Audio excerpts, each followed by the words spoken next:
ઝાલોદ નગરના ઝૂલેલાલ મંદિર ખાતે ઝાલોદ નગરની સિંધી સમાજ દ્વારા હર્ષોલ્લાસ સાથે ચેટીચાંદની ઉજવણી કરવામાં આવી। આ તારીખ 30/3/2025 રવિવારના સાંજે 7 કલાકે ઝૂલેલાલ મંદિર પર સિંધી સમાજના સૌ લોકો ચેટીચાંદ પર્વ ઉપસ્થિત રહી હતા અને ચેટીચાંદ જે સિંધી સમાજ દ્વારા ઉજવાતો લોકપ્રિય ઉત્સવ છે તેઓના ઈષ્ટ દેવતા ભગવાન ઝૂલેલાલનો આજે જન્મોત્સવ દિવસ છે।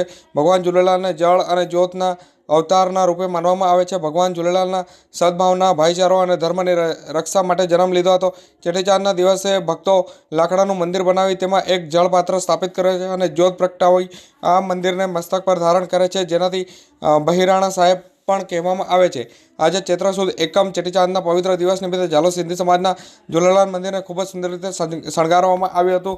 મંદિરનો શણગાર તેમજ ઝૂલેલાલ ભગવાનનો શણગાર આંખોને વળગે એવો લાગતો હતો। સિંધી સમાજ દ્વારા આજના પવિત્ર દિવસ વિવિધ ધાર્મિક કાર્યક્રમો અને મનોરંજન પ્રોગ્રામના આયોજન કરવામાં આવ્યા હતા। જો કે કહી શકાય કે પૂજા અર્ચના, મહાઆરતી, ધૂન, ભજન, સત્સંગ રાખવામાં આવ્યો હતો। ત્યારબાદ ઝૂલેલાલ મંદિરે ધ્વજાનું પૂજા અર્ચના કરી અને ધ્વજારોહણ પણ કરવામાં આવ્યું હતું। ત્યારબાદ સમાજના વિવિધ મનોરંજન કાર્યક્રમ પણ રાખવામાં આવ્યા હતા।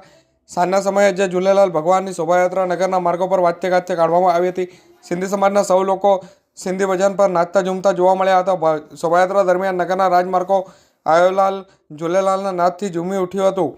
નગરના સિંધી સમાજના સૌ લોકો પોતે વ્યાપાર, રોજગાર, ધંધો બંધ રાખી સમાજના ઉત્સવ સાથે જોડાયા હતા અને નગરના સિંધી સમાજ દ્વારા યોજવામાં આવેલા શોભાયાત્રામાં મોટા પ્રમાણમાં જે લોકો ઉપસ્થિત રહ્યા હતા અને સામાજિક એકતા પણ જોવા મળી હતી। છેલ્લે સમાજના સૌ લોકો મંદિરે આવી અને આરતી કરી મહાપ્રસાદીનો લાહવો લીધો હતો। સિંધી સમાજના નવા પ્રમુખ પ્રેમ મેરવાનીએ ઉત્સવને સફળ બનાવવા માટે તેમજ સમાજના સૌ લોકોને આભાર પણ વ્યક્ત કર્યો હતો।